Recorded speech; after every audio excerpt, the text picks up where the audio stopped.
তোমার আশ্রয় চন্দ্রকান্তের কথা তুমি একবার ভাবতে না? সে যে কত আশা নিয়ে এই বিয়ের আয়োজন করেছে। কেন আয়োজন করেছেন? তিনি আমাকে আশ্রয় দিয়েছেন ঠিকই, কিন্তু বিয়ে ঠিক করার আগে আমার মতামতের কোনো মূল্য দিলেন না। এটা কিন্তু কাকার ভীষণ অন্যায়। আমি তো ভাবতেই পারছি না এটা কি করে সম্ভব। এটা একটা ষড়যন্ত্র। ওই শিবুকে যেমন চাকর সাজিয়ে রেখেছেন, তেমনি ওর সঙ্গে আমাকে বিয়ে দিয়ে বিনা মাইনে ঝি সাজাতে চায় ওই চন্দ্রকান্তের আয়োজন। ব্যাস ফাইল ব্যাস, তুমি আমার সম্পর্কে যা খুশি বলো না কেন, কিন্তু আমার দেবতুল্য বাবার সম্পর্কে একটি বাজে কথাও বলবে না। চিচি করছো কেন দাদু? পায়েল ডার্লিং তো ঠিক কথাই বলেছে। হ্যাঁ কাঞ্চন বাবু, উনি ঠিক কথাই বলেছে। আর আর তোমাকেও বলছি পায়েল, আমি আমি আমি তোমাকে মুক্তি দিলাম পায়েল, মুক্তি দিলাম। এটা কি বলছিস শিবু? এতদিনের ভালোবাসা এক মুহূর্তে শেষ করে দিলি। শিবু, যা ভালো মনে হয় তাই কর রে শিবু, তাই কর। চলে এসো কাঞ্চন, ডিসকাস্টিং। চলো ডার্লিং।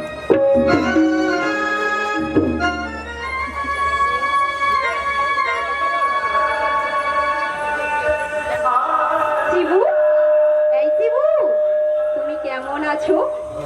হোস্টেলে ছিলাম, তুমি আমাকে চিঠি লিখোনি। এই বুঝি তোমার ভালোবাসা? এই পায়েল, কি দোষ ছিল আমার যার জন্য তুমি আমাকে এভাবে ছেড়ে চলে গেলে? আরে আমাকে তো ভালোবাসতে। যাও কাঞ্চন বাবুকে বিয়ে করে তুমি সুখী হও পায়েল, তুমি সুখী হও পায়েল, তুমি সুখী হও।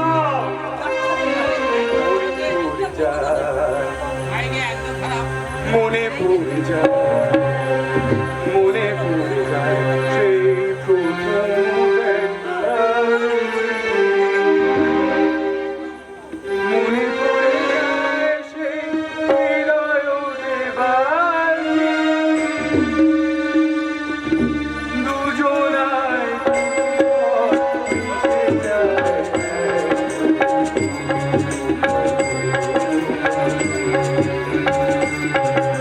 মিশে যাওয়া দিনগুলো আমায়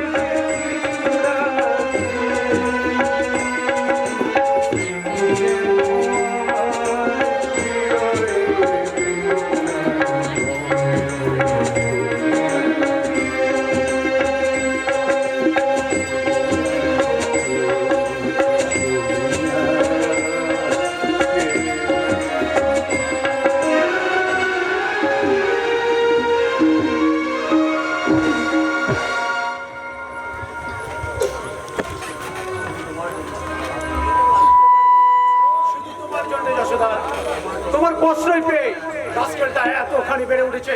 না হলে সে কি করে বলে পালকে বিয়ে করবে না?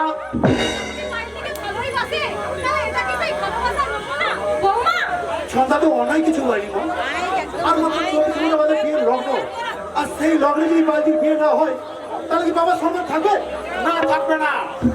এই অঞ্চলের সবাই আমার দিকে আঙুল বাড়িয়ে বলবে পায়েল নিজের বিয়ে নয় বলে তার এত বড় ক্ষতি করে দিয়েছে চন্দ্রকান্ত রায় চৌধুরী। তখন এই অপমান লজ্জা আমি কোথায় রাখবো যশোদা? আমি তো ভাবতে পারছি না সেই রাস্কেলটাই এই পরিবারের সন্তান।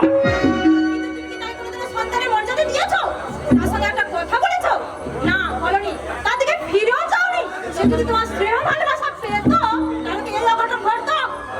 থাক, অনেক হয়েছে, তোমাকে আর সাফাই গাইতে হবে না। কিন্তু এখন কি হবে বাবা? কথা শোনার পর থেকে পায়ে দিয়ে ফুপিয়ে ফুপিয়ে কাঁদছে। হ্যাঁ বাবা, এ বিয়ে না হলে পাইনি লগ্ন নষ্ট হবে। তো তাই, তো তাই। আমাকে ডাকছো বাবা? হ্যাঁ, তোর বরটা কোথায়? অনাথার সঙ্গে সদরে বসে আছে। কেন, তুমি কি কিছু বলবে? আমাকে বলো, আমি করে দিচ্ছি। না থাক, গোপী, গোপী, আগে কর্তা বাবু, তোর গিন্নিমার আদরের বড় খোকাকে এখানে পাঠিয়ে দে। আচ্ছা কর্তা বাবু। আর তাকে গিয়ে বল তার মা তাকে ডাকছে। কি ব্যাপার?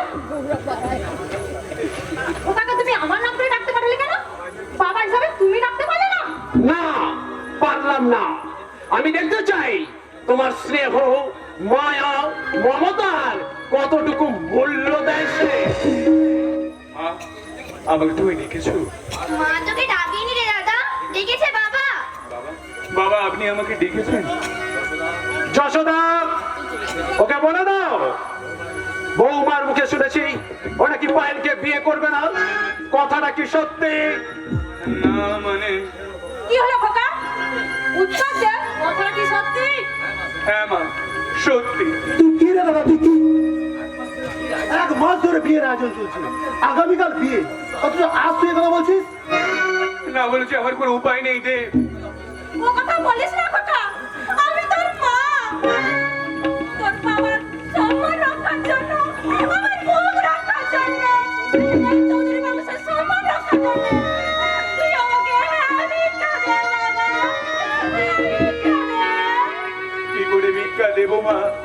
আমি যে নিজে নিঃস্ব রিক্ত এক ভিখারি। তুমি তুমি আমাকে ক্ষমা করো মা। খোকা, না, ক্ষমা নেই। এই রায়চৌধুরী বংশের আভিজাত্যকে যে কলঙ্কিত করবে, এই চন্দ্রকান্ত রায়চৌধুরী তাকে ক্ষমা করবে না। কবি, কবি, আমার চাবুকটা নিয়ে আয়। চাবুক নিয়ে কি করবে বাবা? ওই জানোয়ারটা পিঠের চামড়া তুলে নেব। বাবা, আপনার চাবুক। দে, তোমার কি মাথা খারাপ হয়ে গেছে? যশোদা, বাধা দিও না মা, বাধা দিও না। জন্মের পর থেকে কোনোদিন বাবার স্নেহ, মায়া, মমতার ছোঁয়া তো পাইনি। তাই ওই চাবুকের আঘাতে বাবার আগে ছোঁয়াটা তো পাবো। না দাঁড়াবো না, তুমি এখান থেকে চলে যাও। কবি, বাবু, আপনার আজ্ঞাবহদাস হিসাবে আমি নিজের হাতে চাবুকটা এনেছি, কিন্তু একজন সাধারণ মানুষ হিসাবে আপনাকে অনুরোধ করছি, দাদাবাবুকে আপনি ক্ষমা করে কবি, সাহসের সীমা ছড়িয়ে যাস না। যশোদা, ওকে শেষবারের মতো জিজ্ঞাসা করো ওর মত বদলাবে কি না। আপনার মুখের উপরে আমি কোনোদিন কোনো কথা বলিনি বাবা, কিন্তু আজ নিরুপায় হয়ে বলছি আমার পক্ষে এই বিয়ে করা সম্ভব নয়।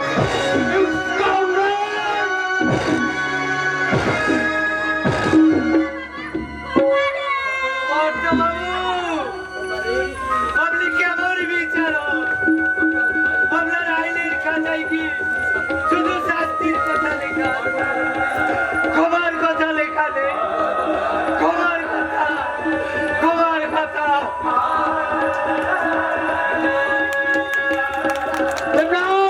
বাবা, যেখান থেকেই পারো, যেমন করেই পারো, আজকের মধ্যেই ভালো পাত্রের সন্ধান করো। আগামীকালের লগ্নেই আমি বাইরের বিয়ে দিতে চাই। বাবা, আমার বড়টা কাঞ্চন রয়েছে, আপনি যদি মত করেন তাহলে। পায়েল যদি রাজি থাকে তাহলে এ বিয়েতে আমি কোনো আমত করব না। তুমি পায়েলের মতামতটা নাও বৌমা। আপনি কিছু ভাববেন না বাবা, আমি এক্ষুনি গিয়ে জিজ্ঞাসা করছি। যশোদা, আমি চাই না এই বাড়ির অন্দর মহলে কোন জানোয়ার বাস করুক। তুমি ওকে বলে দাও ও যেন বাইরের মহলেই চলে যায়।